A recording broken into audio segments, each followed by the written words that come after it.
La película Seven 1995, dirigida por David Fincher y protagonizada por Brad Pitt, Morgan Freeman, Kevin Spacey y Jeanette Pat, popularizó el concepto de los 7 pecados capitales, despertando el interés en un público amplio y no necesariamente religioso.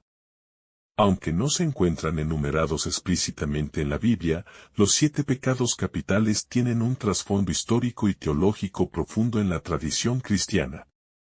Para desvelarte esta interesante y misteriosa historia te invitamos a que te suscribas al canal y actives la campana de notificaciones. Comencemos. Sus orígenes en la Iglesia primitiva. La idea de pecados capitales tiene sus raíces en la Iglesia católica primitiva. Inicialmente, se hablaba de tentaciones y malos pensamientos.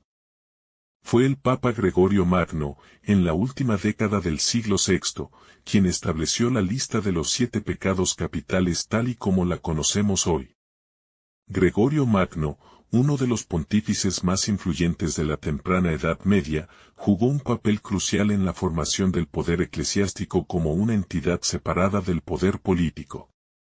Los pecados que definió fueron lujuria, ira, orgullo, envidia, avaricia, pereza y gula.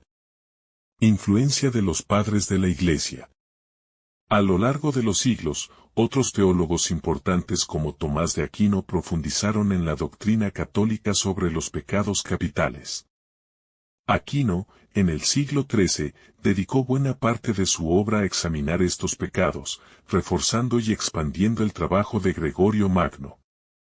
En sus escritos, Aquino no solo discutió la naturaleza de cada pecado, sino también sus antídotos, combinando las virtudes cardinales, justicia, templanza, prudencia y fortaleza, con las virtudes teologales, fe, esperanza y caridad, precedentes grecorromanos. Antes de la consolidación cristiana de los 7 pecados capitales, el pensamiento griego y romano ya había abordado temas similares. Aristóteles, en su Ética a Nicómaco, discutió las virtudes como puntos medios entre extremos viciosos. Por ejemplo, el valor era visto como un equilibrio entre la temeridad y la cobardía. Este enfoque en el equilibrio influyó en la posterior conceptualización cristiana de los pecados y virtudes. El poeta latino Horacio, en sus odas, promovió el ideal de la aurea mediocritas, el dorado término medio, destacando la importancia de evitar los excesos. Evagrio Póntico y los 8 malos pensamientos. En el siglo IV, el monje y teólogo Evagrio Póntico introdujo la idea de 8 malos pensamientos o tentaciones: gula, avaricia, lujuria, tristeza, desaliento, orgullo, ira y vanagloria. Evagrio, un erudito cristiano, propuso esta lista en su obra Antirréticos, Contraargumentos, detallando cómo estos pensamientos podían llevar a la conducta pecaminosa. Sus ideas fueron influenciales y sirvieron de base para la posterior lista de pecados capitales. La contribución de Gregorio Magno. Gregorio Magno, en el año 590, reorganizó la lista de Evagrio, reduciéndola a 7 pecados capitales y estableciendo una jerarquía en su gravedad. Esta lista se hizo enormemente popular durante la Edad Media, apareciendo en obras literarias, sermones, himnos, obras de teatro moralistas y pinturas. Gregorio también enfatizó que estos pecados eran capitales no por su magnitud, sino por su capacidad de originar otros pecados. La Edad Media y la cultura cristiana. Durante la Edad Media, el miedo al infierno y al castigo eterno llevó a un interés creciente por los códigos de moralidad y comportamiento virtuoso.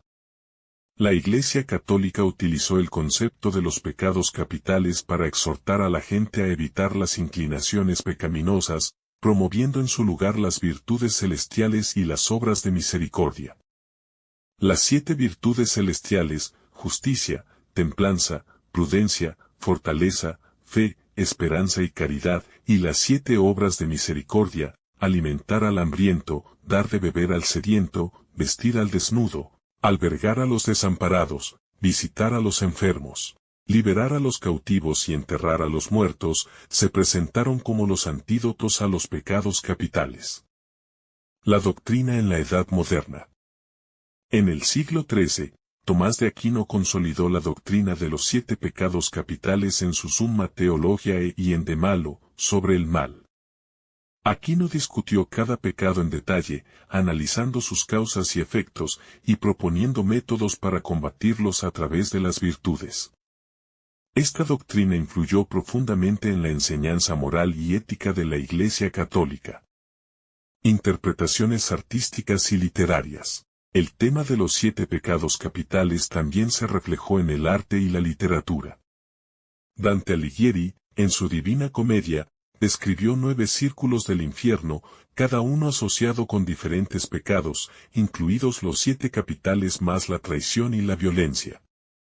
En la pintura, obras como La Mesa de los Pecados Capitales de Hieronymus Bosch representaron visualmente estos conceptos, subrayando la importancia de la moralidad cristiana en la vida cotidiana. Los 7 pecados capitales han sido un tema de gran interés a lo largo de la historia, desde sus orígenes en la Iglesia primitiva hasta su popularización en la cultura moderna a través de obras como Seven. Estos pecados, y sus correspondientes virtudes, han servido como una guía moral y ética para los fieles, reflejando la lucha constante entre el bien y el mal en la experiencia humana. Gracias queridos amigos y amigas por quedarte hasta el final, recuerda suscribirte si aún no lo has hecho, recomendarnos y activar la campana de notificaciones. Hasta pronto.